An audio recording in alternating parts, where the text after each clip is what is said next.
Good morning, everyone. Ladies and gentlemen, I am Murad Hjaji, and I have the privilege of moderating today's session titled Green Molecule for Hard-to-Abate Industry. The objective is to discuss how can green molecule fast-track industry decarbonization. As well all know, sectors such as cement, steel, chemicals, aviation, and maritime remain some of the hardest to decarbonize, mainly because of their dependence on fossil fuels and high-temperature industrial process. Traditional electrification alone will not be sufficient, hence the need of alternative solution at scale. Today, in this panel, we will discuss and explore how green molecules can serve as a game changer. We will reflect on technological readiness, infrastructure, policy framework, and partnership required to move to industrial deployment. I'm honored to introduce our esteemed panelists. Mr. Hatim Senhaji, CEO of Maghreb Steel, a seasoned business executive with extensive leadership experience, with prior strategic roles at OCP and CDG Capital. You can applaud Mr. Hatim. Mr. Yassir Hamidouche, Chief Operation Officer at Sonacid, an industrial engineer with over 25 years of leadership experience in Morocco and Canada, currently driving operational excellence and strategic growth at Sonacid. Mr. Yassir Hamidouche. And Mr. Abdullah Chouar, Innovation and Decarbonization Lead at Lafarge Holcim, an engineer and sustainability leader, spearheading Lafarge Holcim decarbonization and innovation projects across Morocco. Thank you, Mr. Chouar. So, esteemed panelists, as said by several speakers yesterday and today, our goal now is to move from vision to action, identifying barriers, opportunities, and pathways to accelerate large-scale adoption of green molecule. So I will start by Mr. Hatim Senhaji from Maghreb Steel. Steel making is one of the most energy-intensive industry. From your perspective, what role can green hydrogen play in the decarbonization steel production in Morocco? Thank you, Murad. Thanks for the invitation. Thanks for everyone. Yeah, so you're right when you say that steel is one of the the industries that emits most of CO2. Actually, the estimation is that the steel is responsible for between 8 and 9% of worldwide CO2 emissions. So that means that if we want to lower and achieve the Paris goals, the steel industry has to do something. So the steel, of course, industry is an old industry that is with stable technology. Most of the steel that is produced worldwide is done in what we call blast furnaces. That means that we use the iron ore and coal to reduce the iron ore to make the steel. And there is also another way to produce steel that is also very common, which is recycling the steel with scrap. And the third way is using natural gas to reduce the iron ore. In order to decarbonize the steel production, actually today, that means that we need to avoid using the coal to emit CO2. And for this, the technology that is known, that is proven is, so either use the scrap to recycle the scrap to produce the steel. This is what you have in Morocco. In Morocco, all the steel makers are electric arc furnaces, which means that they are recycling the scrap. But if we look worldwide, the scrap is not, the quantity of scrap is not enough to produce all the steel that is needed worldwide. So that means that we need another way to produce steel. And the only one that is known today and that is proven is using hydrogen. So actually today, when we produce the steel with natural gas, it's very similar to the way we can produce steel with hydrogen, because natural gas is actually transformed into hydrogen before using it in reducing the steel. The only issue, and why we still don't have a lot of projects using hydrogen, is the cost. In the steel business, of course, we are producing a commodity, so that means that we are mainly competing on the price. Our customers are not are very sensitive to the price. So that means that you cannot compete if you have a higher cost than the others. So that's why regulation is very important to move forward on hydrogen-based steel production worldwide. There are other ways to produce steel, but they are still on the in the research R&D phase, so not proven to be economically feasible, and we still don't have we still don't have plants that are running at an industrial scale using, for instance, electricity directly to reduce the iron. So yeah, so in theory, hydrogen is the way to decarbonize the steel industry. Plus, of course, using the maximum quantity of scrap that we have, but the issue now is about the costs. Thank you, Mr. Hatim. Let's talk about costs with Mr. Yassir. Sonacid has a strong focus on operational efficiency. How do you envision balancing cost competitiveness with the higher initial costs mentioned by Mr. Hatim? Thank you for the questions. To start with, I want to thank the WorldPtX.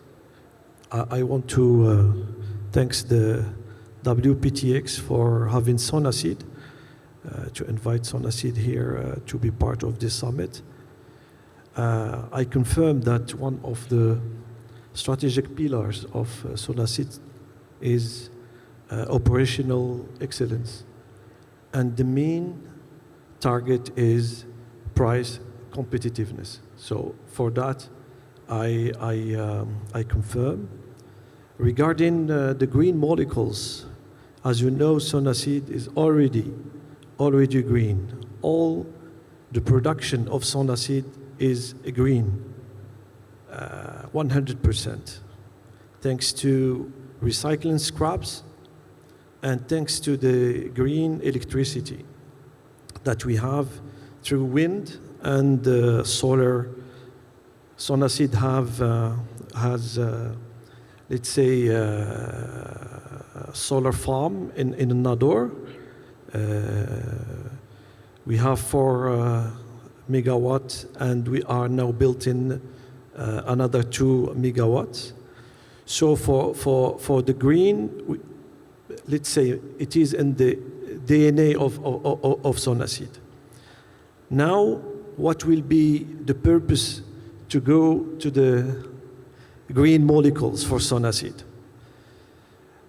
Let's say the purpose, the first one, is to diversify the raw material supply, because now only 20 to 30% of the scrap comes from Morocco. It's domestic. All the other 70 or 80%, it's coming from outside Morocco, from several places. as Europe, USA, UK, and on and on.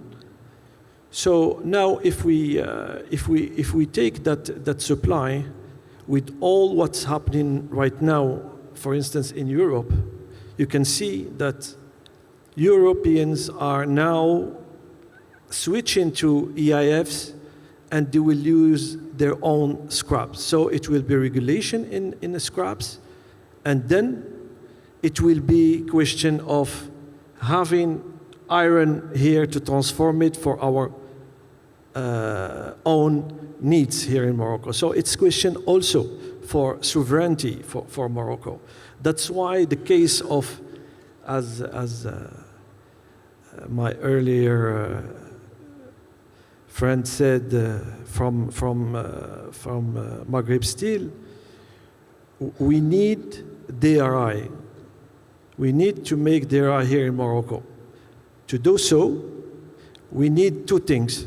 We need the ore, so the mining companies are invited to explore here in Morocco, because our two neighbors have iron ore. And Morocco, I'm quite sure, we get some deposits here in Morocco. And then we need,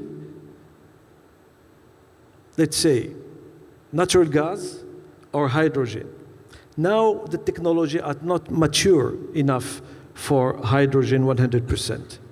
What we have is maybe 50% of natural gas and 50% at most for hydrogen. And there is some pilot plants around the world that are, let's say, testing 100% of hydrogen. So for us as a Moroccan, we should be considering to, let's say, to produce DRI for our own needs, or at most for 50% of our needs, because we have 20 to 30% from what comes from the domestic scrap. So it is very, very, very important. That's how we approach the green molecules to put it on the strategy, the future strategy of Sonacid, because nobody now is doing anything in that field. That was my answer. Thank you, Mr. Yassir. Now we move to the cements. This sector is particularly hard to decarbonize due to the process. Beyond electrification, Mr. Chouar, how do you see green molecule complementing Lafarge-Holcim decarbonization roadmap? Yeah, thank you for the question. So it's true, like steel, cement industry is quite a complicated industry in terms of decarbonization. We also represent about 8% of the global emissions. And in Morocco, there are like 4 major emitters of CO2 in the industry. There is the cement sector, the steel sector, there's the fertilizer industry, and there is also the power generation, the coal power generation that is a major CO2. For Holcim and for Lafarge-Holcim, we already committed to a decarbonization roadmap with 2 major steps, 30% reduction by 2030 and neutrality in 2050. Lafarge-Holcim Morocco already publishes its carbon footprint. We already reduced by 8% our carbon footprint, so it's true that we are heavily investing in decarbonization and are trying to find solutions. We have mainly 3 major levers, and then I will come back to green H2. One lever is green electricity. We are already at 90% green electricity in our mix that we are using. The other one is the alternative fuels. I'll come back to that, but we use also 25% of other fuels than fossil fuels and renewable fuels. And there is also another pillar on circularity, which is using second life materials to produce cements instead of fresh materials. That also is helping a lot and reducing our clinker factor. And when it comes to green H2, as I see it, as you see it in the industry, it's something that is promising on paper. You know, producing with green electricity from water, an infinite resource, because we have infinite sun, infinite water supply. Producing a molecule like H2 that can be used as a fuel, as an alternative, is really a nice thing. And technically, we spent some lot of trials to see if it could work in the cement industry, and it works. You know, especially we made big trials last year in Lamal that showed that we can run the cement plant on 60% H2 and 40% biomass, and we can have a net zero when it comes to the fuel cement production. So it's possible technically. It's not easy because H2 is not an easy molecule to handle, but it's possible. The major problem, like all my co-panelists said, is that it has to be at least a little bit competitive in terms of cost and compensate the efforts. The technology can be done, but the technology is not mature enough today, from what we see it, to produce massively H2 at a competitive cost.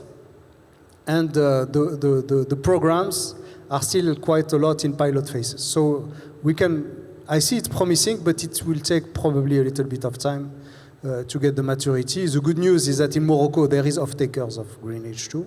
There is off-takers, there is still industry, us and others, that are ready tomorrow to take quite large amounts of green molecules. Upstream, it needs to be a little bit more, there needs a little bit more time. Thank you. I think the conclusion of this first round of discussion, particularly in steel, is that the electricity is not a challenge now, because it's already green for both the Sonacid and the Maghreb Steel. The challenge is the raw materials. So my question to Mr. Hatim, what specific challenge do you see for integrating DRI into Maghreb Steel process? Yeah, so as you said, we already produce green steel in Morocco. So from our side as well, we are using mostly scrap, and also most of the electricity is coming from renewable sources. So that means that we have very low CO2 steel, and we are waiting for the CBAM to start to be even more competitive for exports into Europe. What is the challenge? Technical challenge to use DRI? Actually, we are already using DRI since long time ago. We use a small portion of what we call HBI, which is DRI briquetted into briquettes, what we call hot briquetted iron. Yeah, depending on the grade we are making, it's between 5 and 20% of HBI that we use, which we mix with the scrap to produce certain grades of steel. So today we know how to use DRI. We cannot exceed some portion of the DRI in our what you call the recipe of the steel making. If we want to make more, we need probably to adjust, to make some adjustments to our furnace. But we are already using DRI. Tomorrow, if there is more available DRI, then of course we will be able to use it.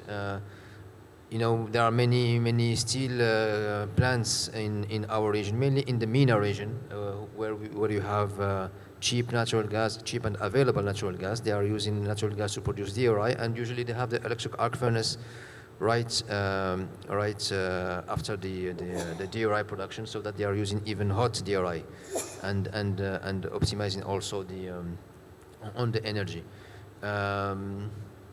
Yeah, so today I don't see any technological challenge to consume more DRI. Well, DRI as products is hard to transport. That's why we are using HBI. HBI is a way to compact DRI so that it can be transported in ships easily and safely.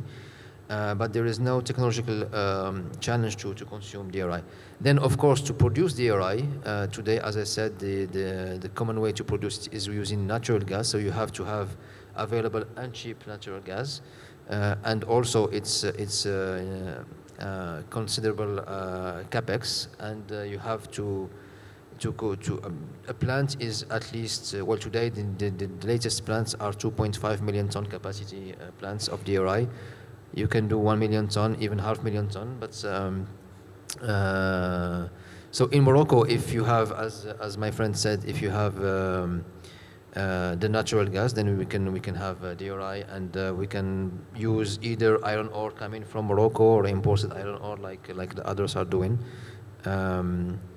And this DRI is probably the only way we can sustain the production of steel if tomorrow the supply of scrap is limited. Today, Morocco is mainly importing scrap from Europe, and probably in 5, 10, 15 years, Europeans will be consuming more of their own scrap, and we will have less scrap for us. So that would be the way to move forward, to have production of DRI in Morocco.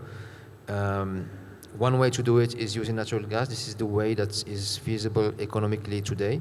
The other way to do it is hydrogen. Of course, as my friend said, you can mix both. You can have flexible plants that can use both hydrogen and natural gas, or a mix of the two. It's a good news that there are no technological challenge for our industrials.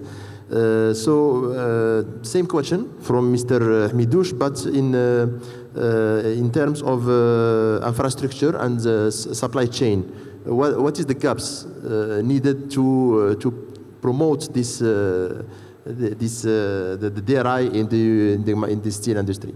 Okay, thank you for the question. I think now, for now, what we can do is dream and ask for things to happen. I think because we need infrastructure, we need pipelines of hydrogen and pipelines of natural gas. Natural gas should be there already. Maybe with what's happened now, maybe we will get, as we are on Josfar complex, normally we should have a supply of natural gas in place. And then we should get hydrogen pipelines, or we can, as other panelists said, is to transform to nitrogen, and then transform this to crack this nitrogen to switch it to hydrogen. That will be possible with OCP in the same site complex. You know, that's why I'm saying dream, because we are way far from that right now. We are at least 10 years from that. And there is other challenges to explore for iron ore. We need iron ore to be on DRI. If we have hydrogen, we still need iron oxides to transform it to iron metal, so it can be used for steel.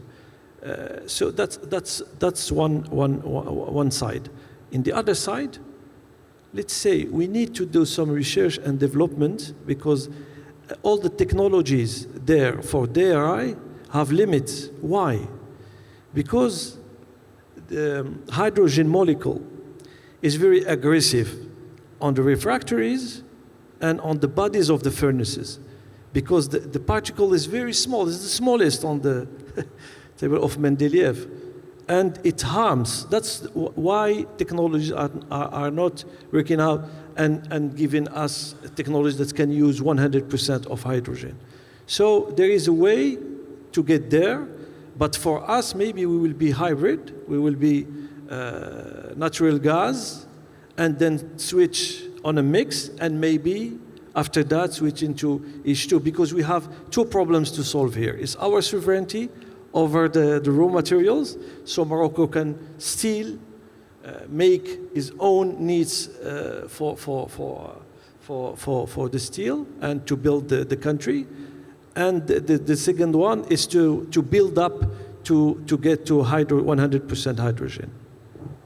Maybe I would add something that I forgot. From the global perspective, not the Morocco perspective, is one technological issue is that for DRI production using natural gas or hydrogen, you need very high content Fe in the iron ore. So you cannot use the iron ore that is available today and that is used in blast furnaces in the DRI plants.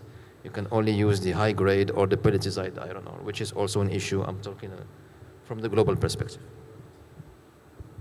Okay, thank you very much. It's very clear. So I turn back to Mr. Chouar. Lafarge Holcim has conducted some demonstration projects. What lesson can you share with us from this kind of project for our other Moroccan industries who are interested by this kind of decarbonization projects? Yes, well, it's very important to understand that even if the green projects may not seem completely appealing on a financial perspective in the beginning, on the long run, most of them will create a lot of value for the industry. I remember for ourselves, 20 years ago, we built a 10 megawatt wind farm that we plugged to our Tétouan plant. And at that time, I remember, because I was a young engineer, the economics were not really very appealing. But by just making the investment and see where we can go by plugging this kind of technology to a plant instead of taking power from the grid, after 5 years, we did another 32 megawatts, and then we started a journey that made us today 90% green electricity. And when you invest early in those kind of technologies, even if the financial perspective is a bit complicated, on the long run, what we see is that it always pays. That's why we are investing heavily on decarbonization projects. The group has launched worldwide 17 carbon capture projects. It's not easy. They are building a new cement plants using new technology, oxy-fuel, carbon capture, etc. in Belgium, which is a big plant. It's 1.5 million tons. And it's big investments. And it's a shift that never happened in this industry for the last 50 years. And so my idea for Morocco is that these technologies are going to mature very soon. They are going to be affordable. They are going to create value. And we need to look ahead and be a little bit, Morocco has the possibility to be really a lead in the region for this kind of projects because we have wide access to green electricity, we have wide access to some things that are very advantageous. The CBAM is coming tomorrow that could create an advantage for Morocco if we are able to produce a lot of cement, steel, or whatever that has a low carbon footprint to access new markets, especially the European market. We can be ahead of Europe in that. So I believe there's a great opportunity, and we just need to think ahead and be a little bit bold in how we do the investments. But Morocco has a really nice card to play, I believe, in this next years.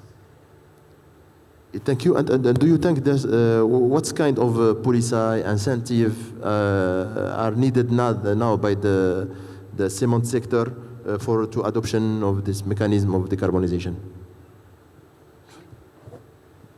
So yes, there is a lot of things to be done. I will talk more largely about the decarbonization of the construction sector. Maybe I believe it's very relevant for us because Morocco has some policies that really would help the decarbonization of the sector if they were just applied. For instance, I'm just thinking about isolation. That is mandatory in Morocco, but we are still constructing thousands and thousands of apartments that are not isolated and that would need AC heating in winter, AC and that will have a very bad carbon footprint in the next coming years. And we ask as partners in the construction industry that this needs to be really applied, and the policy application of this kind of things should be really more applied. There is another thing that we think in the cement sector needs to be addressed in the next coming years. It's circularity. Circularity is very important and is not incentivized or is not regulated in Morocco, while, I don't know, I take just the example of Casablanca. 4 million tons of construction and demolition materials are produced every year, are just dumped everywhere. While a lot of this material, like for the steel industry, can be reused. We can reuse sand, we can reuse cement that is in there, we can reuse a lot of materials, we can reuse it as aggregates in the concrete, we can use it as a new raw material for the cement, etc. But the policies is not there. And for instance, it's not allowed to reuse those aggregates in in the ready mix today. So it's a waste. You have to go and get fresh materials, which is not helping at all the overall construction industry and the carbon footprint. But thankfully, we have also on the policies and something that happened just this summer, which is the low carbon cement norm that was just released this summer. This is a good thing because we are catching up on Europe on this norm, and this will allow us to put in the market low carbon footprint cement that we already have in our portfolio, and we hope it will take more place in the market tomorrow. Thank you. I think one final question for about steel. It's about collaboration. Do you think that it's the same question for Mr. Senhaji and Mr. Hamidouche? Do you think that collaboration between industrials it's important to de-risk investments in green hydrogen and green molecules, and if this collaboration can be at regional levels, not only in one country, or so what do you think about that, the importance of collaboration, of cooperation? Yes, I think it's important. You know, if you go to Europe in the last 3 to 4 years, all the steel industries and the consultants were talking about a new way of producing steel, even in Europe. You know, steel is, as I said, a strategic industry for these countries, and as a basic industry for many other industries. And in the last 4 to 5 years, we've been hearing about, they are talking about decoupling the steel making, the steel making with the finished products making, because everyone is realizing that to produce steel, green steel, the key is to have affordable renewable electricity, and they know that in Europe they cannot have the same competitiveness on the electron. So that's why many countries are talking about this, about having the raw material, which can be DRI, which can be billets or slabs, produced in countries where we can have this cheap renewable electricity, because there is sun, there is wind, etc. And then shipping this semi-finished products, which can be DRI or billets or slabs, into where we can produce the finished steel for the local industries. So this means, as you said, collaboration on the regional level. And as I said before, also, if you want to set up a new DRI plant, if you want to be competitive today, even if you are using natural gas, you have to go for a 2.5 million ton capacity, which is close or even higher than the local demand in Morocco, for instance. So if you want to do it in Morocco, that means you are not only catering to demand here in Morocco, but also you have to export some of your production. And you said de-risking also. Well, de-risking is also important, because for an established steel making company, the best thing to do is to be flexible and to have the possibility to switch between scrap and I'm talking about electric arc furnace, switching between scrap and DRI.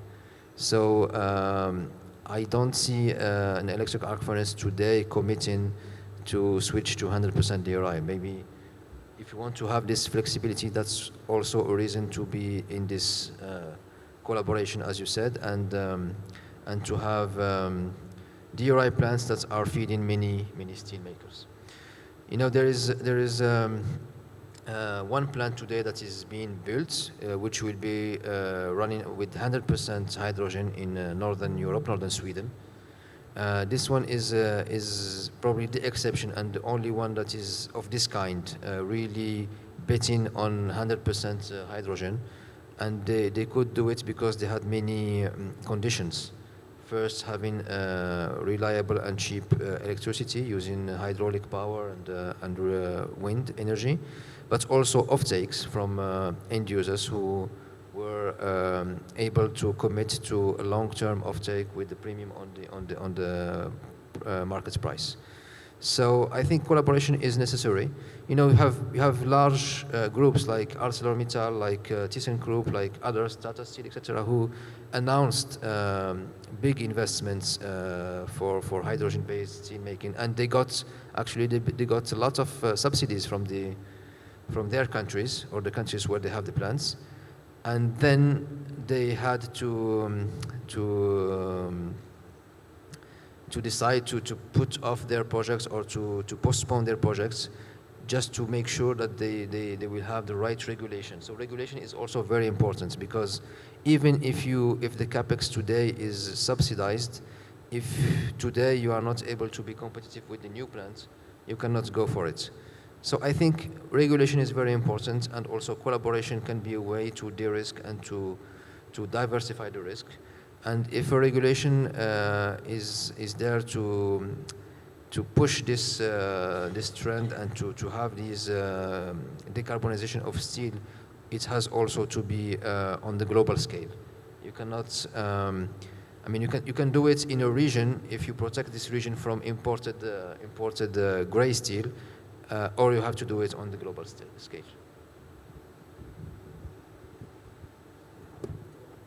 Yeah, I can't say better because I agree with all what was said.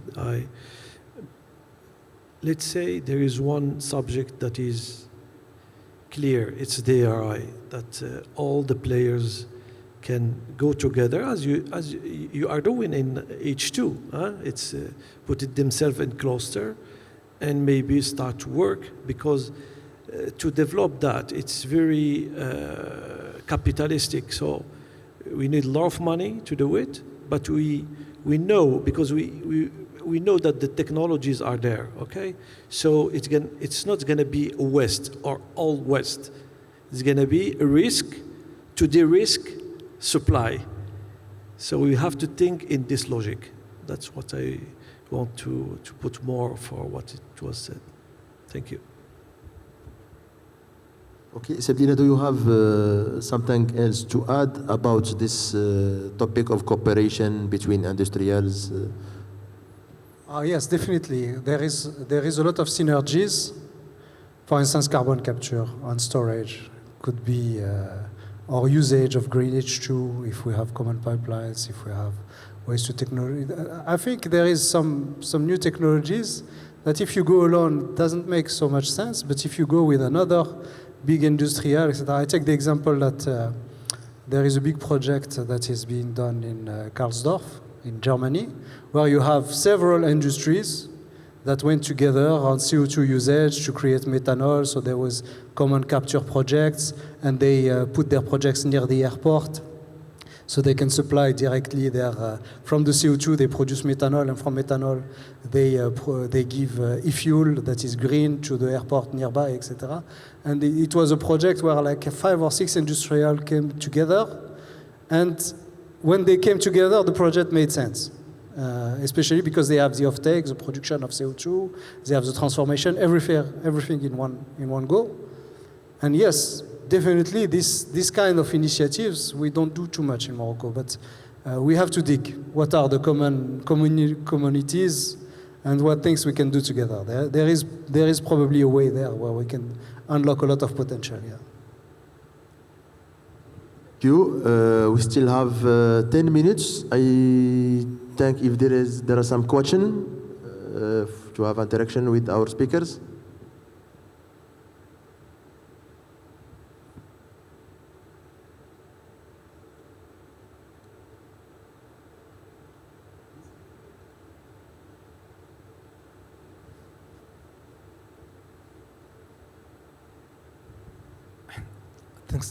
Thanks a lot for this rich discussion and insights from the panelists. I have 2 questions. One for the colleague from Lafarge.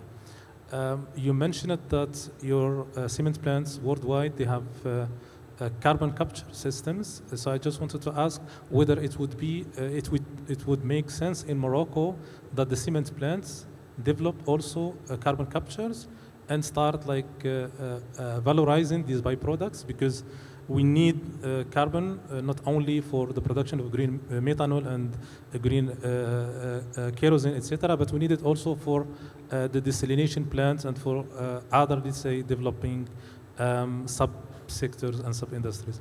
And the second question for the colleague from Maghreb, if I'm not mistaken, from Maghreb Steel, is it possible in Morocco to scale up the production of steel and start exporting, and then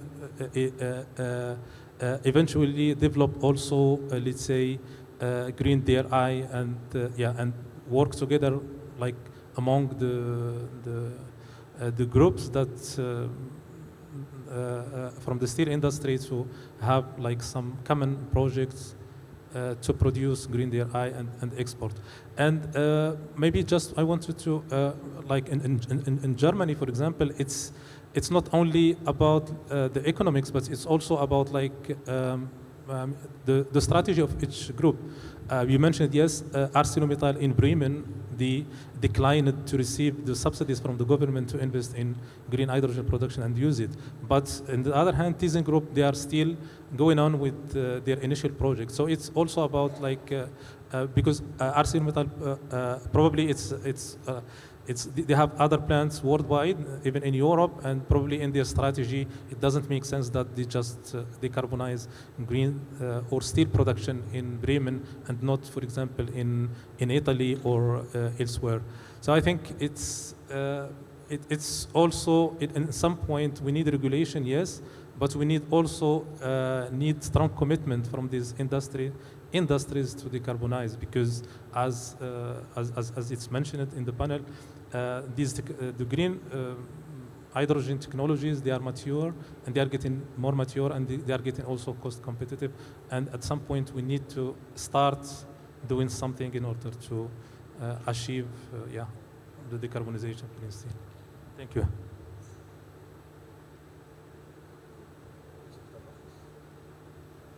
So maybe I take the first question. Yes, in Europe there is a lot of decarbonization projects. They intend to capture 6 million tons of CO2 every year from 2030. There are two main differences between Europe and Morocco. The first is that these projects are pushed by two things we don't have in Morocco. The first one is the carbon tax, which is obviously, if they don't do it, they will get taxed on their carbon footprint. So there is one part of the economics being tax avoidance. And there is also an innovation fund that is also helping those projects. So Europe, knowing that these projects are very important for the decarbonization industry, before putting in place the CBAM, they allowed a lot of funds to go to these projects, like the ones in Breivik, in Germany, in France. So this helps a lot the economics. In Morocco, if you want to do exactly the same project, you will neither have the tax avoidance and you will not get either the incentives. So, but there is a way in between where you can probably make a capture and valorize the CO2, but you need to be plugged to another project that is going to produce green H2, so you can have methanol and too. But these things can be done, but it has just to be a little bit pushed so it makes sense economically. But technologically, it's possible. And it's some of the things we are looking at, obviously. This is for Samad. Okay. Well, I'm not sure I got all the question, but I think I understood what is the question. So in Morocco, yeah, of course, we are, if tomorrow there is a place where to produce green DRI, Morocco is one of the best places worldwide to do it. The only issue is that even having the best place worldwide is still not competitive. When I say that, economics is actually the reality of the things. If today you offer me a plant of green DRI, I don't pay for it, you pay for it. You put it next to my plant, and you tell me, take my DRI, I can take it. But if you give me the price that I'm getting today for gray DRI, but if you sell it at this price, you will be losing money and you will close in 1 month after you launch your plant. That's the reality today. At the end of the day, the economics are very important. If I don't pay for the capex, because the reason is because today, if I ask my clients, to pay even 5% higher than the market price, he will buy from elsewhere. He won't buy from us. You said the export. Well, we at Maghreb Steel, we have a long history of exporting. A few years ago, we were exporting 40% of our production to many places. So we are able to export mainly galvanized and pre-painted and cold rolled products. Now we are exporting less and less because the local market is growing, which is good news for us. So a higher portion of our production is going to the domestic markets, and we have less capacity for the exports. But we are able to export. And actually, what is happening when I said we are waiting for CBAM, CBAM will start in 1st of January. They still didn't decide on the details,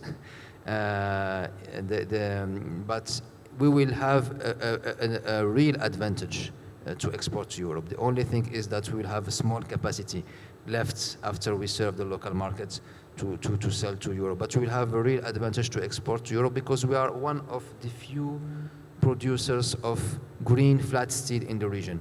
Actually, low CO2 flat steel, in the region you have Maghreb Steel, you have another plant in Spain, one in Italy, and one in Sweden. These are the plants that can, and there are few customers who are very sensitive to the CO2 emissions and who are actually calling us all the time to tell us, please give us some volumes. And we can only give small volumes for now. Anyway, so the question was about this DRI. So when you were talking, you mentioned ArcelorMittal in Europe who got subsidies in France, I think in Italy, in Spain, in Germany, in other places, to build a new DRI plants, and they decided to put these projects on hold because they are waiting for the regulation to be clear. Actually, their plans were to build plants that are flexible, natural gas or DRI. So using natural gas as long as it is available, and once the hydrogen will be available and cheap, they can switch to hydrogen. But even these plants now are put on hold because they are waiting for the regulation. There are, just yesterday or the day before, I think there was an announcement from Netherlands. So the Netherlands have accepted to give a subsidy of 2 billion euros to Tata Netherlands. It took them 4 years to decide on which decarbonization plan they will go for. So they were hesitating between a smelting process or DRI using electric arc furnace and scrap. And after 4 years of discussions, they decided to go for a mix of scrap and DRI, because since they are producing a lot of steel for automotive, they need high-grade steel, and they were a little bit worried about the ability to get these qualities using scrap. So lots of things are happening. In the UK, another story. So since they have lots of scrap, they are moving forward on their electric arc furnaces using scrap. So every country has its different setup. In Morocco today, we are 100% scrap, or we are using at Maghreb Steel a small portion of imported DRI in the form of HBI. But as my friend said, in the future, there is this risk of limited availability of scrap from Europe, and in this case, we need to have our own production of DRI.